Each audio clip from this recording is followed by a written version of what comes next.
পবিত্র কুরআন কারিমের 27 নম্বর পারার সূরা আর-রহমান এর 32 এবং 33 নম্বর আয়াতের মধ্যে আল্লাহ তাআলা স্পষ্টভাবে উল্লেখ করেছেন, ফাবিআইয়ি আলাই রাব্বিকুমা তুকাজ্জিবান। হে মানুষ ও জিন, তোমরা তোমাদের মালিকের কোন নিদর্শন অস্বীকার করবে?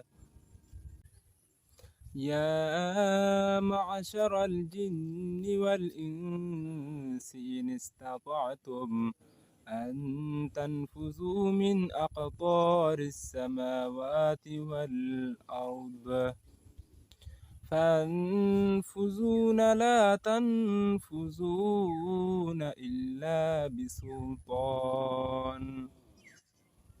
হে মানুষ ও জিন সম্প্রদায়, যদি আকাশমণ্ডল ও ভূমণ্ডলের সীমারেখা অতিক্রম করার তোমাদের শক্তি থাকে, তাহলেই যাও, তোমরা তা অতিক্রম করে দেখো।